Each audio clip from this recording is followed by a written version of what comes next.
The Albanese government's plans to slash more than 6,000 places from its annual refugee intake have sparked anger and confusion within Labor. A spokesperson for the Home Affairs Minister has confirmed Labor plans to reduce its humanitarian intake next year from 20,000 to just under 14,000 places. For more, let's head to our National Affairs correspondent, Jane Norman. Hi there, Jane. Has this decision come as any sort of surprise?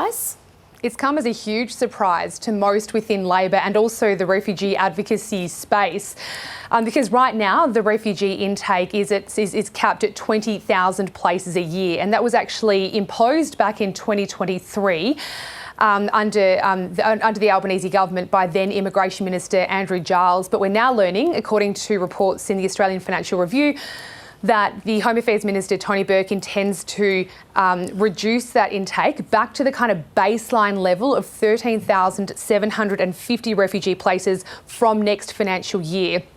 Now, Mr Burke's office has confirmed this and said that the intake increase to 20,000 was only ever temporary and was only funded for 4 years. But I've spoken to half a dozen Labor MPs who have totally disputed that characterisation and say that when Labor lifted the intake in its first term, it was assumed, or is believed, widely understood, to be an enduring and permanent increase. And I've also been told that this proposed change to lower the intake hasn't been canvassed in any caucus forums, and one MP has gone so far as to say they believe that it will ultimately be maintained at the level of 20,000 when the next cycle of budget negotiations and deliberations begin.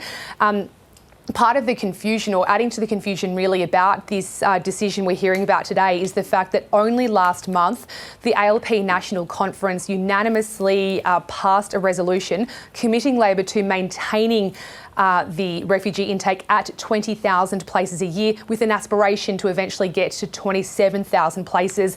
And I think within Labor, for some members, this is really a sacred issue, because many party members have been forced to sort of reluctantly accept Labor's adoption of very hardline border protection policies, including boat turnbacks. That was a big issue about a decade ago, but that was in exchange for the promise of lifting Australia's humanitarian intake. So it's a deeply felt issue.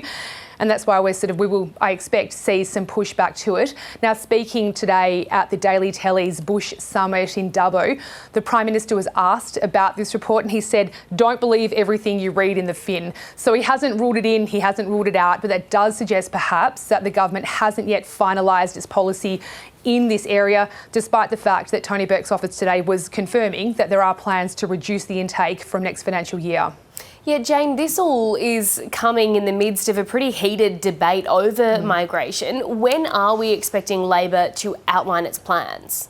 Well, who knows at this stage, because Tony Burke was actually supposed to, or scheduled to, announce the details of Labor's immigration overhaul about 3 weeks ago.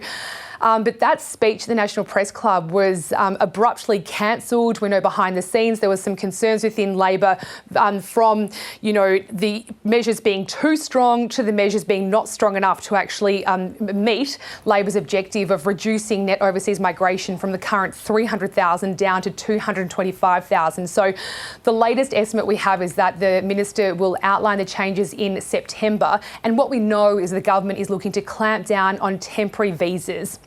That could be in the space of student, skilled, backpacker visas, graduate visas and parent visas, all really designed to reduce overseas arrivals and actually achieve Labor's immigration targets that it has consistently overshot. So there's been a lot of speculation about what might be contained in this package. Today, the Prime Minister spoke of cracking down on temporary visa holders who he says are gaming the system. That is a reference to a situation that's leading to what's called permanent temporary visa holders, where people come to Australia on a visa. Before that visa expires, they make a claim for protection, and if that claim for protection is rejected, that person can still stay in Australia for years as they appeal that decision. And so that's leading to some people staying on bridging holders in the community for years and years when they still have work rights. So that's another area the government's looking to clamp down on. But in terms of the actual details and when, that's all TBC at this stage. No doubt, much more to come on this. Jane Norman, thanks very much.